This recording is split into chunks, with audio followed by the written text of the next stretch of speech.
తమ దేశంలోని అక్రమ వలసదారులను స్వదేశాలకు పంపించే కార్యక్రమం నిర్విరామంగా కొనసాగిస్తోంది అమెరికా. ఇప్పటికే 104 మంది భారతీయ అక్రమ వలసదారులను పంపేసిన అగ్రరాజ్యం మరికొందరిని రెండో విడతలుగా పంపుతోంది. ట్రంప్ సర్కార్ తీసుకున్న ఈ నిర్ణయాన్ని ప్రధాని మోదీ కూడా స్వాగతించారు. అక్రమ వలసలకు తాము వ్యతిరేకమని స్పష్టం చేశారు ప్రధాని. మరోవైపు అక్రమ వలసదారుల విమానాన్ని అమృత్సర్లో దింపడాన్ని తప్పుపట్టారు పంజాబ్ సీఎం భగవంత్ మాన్. అయితే ఆయన అవగాహన లేకుండా కుట్ర సిద్ధాంతాలు ప్రచారం చేస్తున్నారని తిప్పికొట్టారు బీజేపీ నేతలు.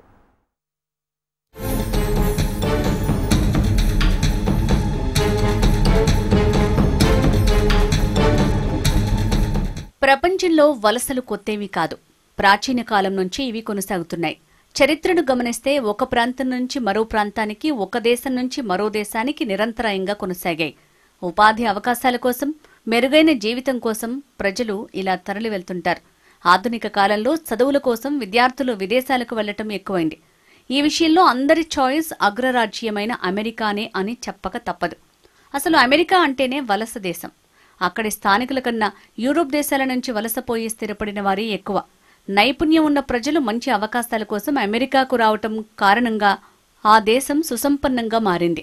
అయితే ఇదే సమయంలో అక్రమ వలసలు అమెరికాకు భారంగా మారాయి. సరైన పత్రాలు లేకుండా అమెరికాకు వచ్చి అక్కడే అక్రమంగా స్థిరపడే వారి సంఖ్య పెరుగుతూ వస్తోంది. దీంతో అగ్రరాజ్యం మీద వలసదారుల భారం పెరిగింది. దీంతో స్థానికులకు అవకాశాలు తగ్గుతున్నాయనే విమర్శలు మొదలయ్యాయి. అధ్యక్షుడు డొనాల్డ్ ట్రంప్ ఇదే సమస్యను తన ఎన్నికల అజెండాగా స్వీకరించారు. తాను అధికారంలోకి వస్తే అక్రమ వలసదారులను అమెరికా నుంచి పంపేస్తానని స్పష్టం చేశారు. అధ్యక్ష బాధ్యతలు స్వీకరించగానే భారీ ఆపరేషన్ ప్రారంభించారు.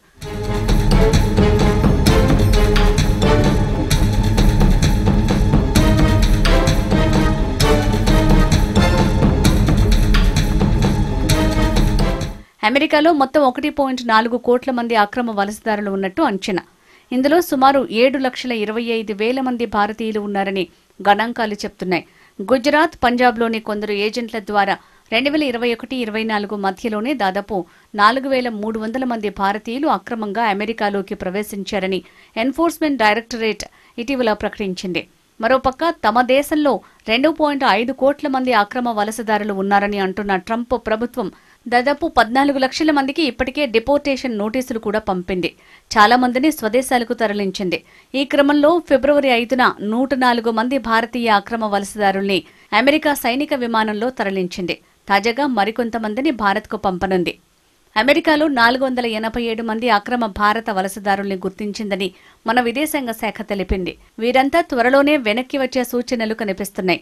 వారిని స్వదేశానికి తరలించేందుకు ఆదేశాలు జారీ అయ్యాయని అధికారులు తెలిపారు. తాజాగా అమెరికా నుంచి బహిష్కరణకు గురైన భారతీయుల్ని తీసుకొచ్చే 2 విమానాలు అమృత్సర్లో దిగనున్నాయి. మరో 119 మందితో వచ్చే విమానం ఫిబ్రవరి 5న అమృత్సర్లోనే దిగనుంది. ఫిబ్రవరి 16న మరో విమానం కూడా అక్కడికే రానుంది. తాజాగా వస్తున్న వలసదారుల్లో 69 పంజాబ్, 33 మంది హర్యానా, 8 మంది గుజరాత్, యూపీకి చెందిన వారు 3, గోవా, మహారాష్ట్ర, రాజస్థాన్కు చెందిన వారు 2 చొప్పున హిమాచల్ ప్రదేశ్, జమ్మూ కాశ్మీర్కు చెందిన వారు ఒక్కొక్కరు ఉన్నట్లు ప్రభుత్వం వెల్లడించింది.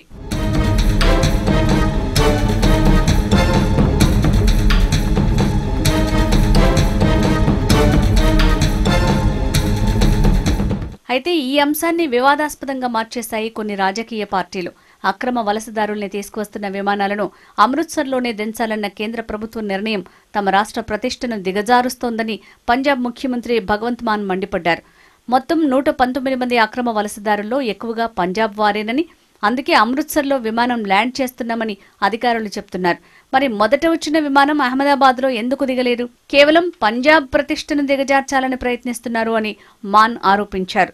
హర్యానా, గుజరాత్ రాష్ట్రాలకు ఎందుకు తరలించడం లేదు అని ప్రశ్నించిన ఆయన పంజాబీలు మాత్రమే అక్రమంగా వలస వెళ్తారని ప్రచారం చేయడానికా?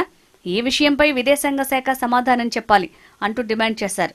పంజాబ్ ముఖ్యమంత్రి చేస్తున్న ఈ రాద్ధాంతంపై బీజేపీ ఆగ్రహం వ్యక్తం చేసింది. యూఎస్ నుంచి వచ్చే విమానాలకు అమృత్సర్ దగ్గర కాబట్టే ఆ విమానాశ్రయాన్ని ఎంచుకున్నారని బీజేపీ జాతీయ అధికార ప్రతినిధి ఆర్పీ సింగ్ పేర్కొన్నారు. ఇటువంటి సున్నితమైన విషయాలను రాజకీయ లబ్ధి గురించి వినియోగించుకోవటం సరైన చర్య కాదని అన్నారు.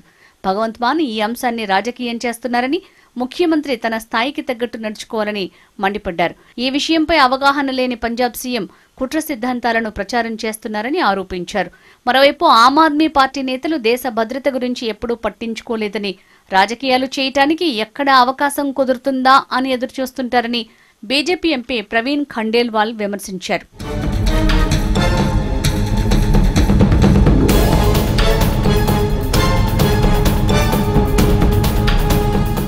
మరోవైపు అమెరికాలో అక్రమంగా నివసిస్తున్న విదేశీయులను వారి స్వదేశాలకు పంపే విషయంలో ట్రంప్ తీసుకుంటున్న చర్యలకు ప్రధాని మోడీ మద్దతు పలికారు. ఒక దేశంలోకి చట్టవిరుద్ధంగా ప్రవేశించిన వారికి అక్కడ నివసించే హక్కు లేదన్నారు. అమెరికాలో అక్రమంగా నివసిస్తున్న భారతీయులను స్వదేశానికి తీసుకొస్తామని ప్రకటించారు. అధ్యక్షుడు డొనాల్డ్ ట్రంప్తో భేటీ అనంతరం మోడీ ఈ కీలక వ్యాఖ్యలు చేశారు. అమెరికాలో అక్రమంగా నివసిస్తున్న భారతీయులను స్వదేశానికి తీసుకొస్తాం. మానవ అక్రమ రవాణాను అడ్డుకోవటానికి ప్రయత్నాలు జరగాల్సి ఉంది.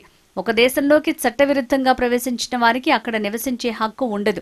ఈ విధానం ప్రపంచం అంతటికీ వర్తిస్తుందన్నారు. యువత, పేదరికంలో ఉన్నవారు మోసపూరితంగా వలసదారులుగా మారుతున్నారు. డబ్బు, ఉద్యోగాల ఆశ చూపి కొంతమంది వీరిని మోసం చేస్తున్నారు. అలా వారు అక్రమ వలసదారులుగా మారుతున్నారు. వారికి తెలియకుండానే మానవ అక్రమ రవాణా కూపంలోకి వెళ్తున్నారు. ఈ దారుణాలను సమూలంగా నిర్మూలించాల్సిన అవసరం ఉంది.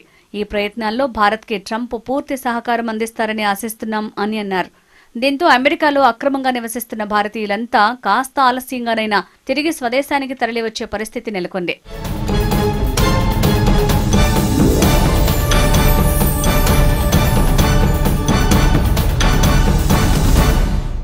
అక్రమ వలసదారులను తిరిగి స్వదేశానికి పంపించే ప్రక్రియ కొత్తదేమీ కాదని భారత ప్రభుత్వం ఇప్పటికే వెల్లడించింది.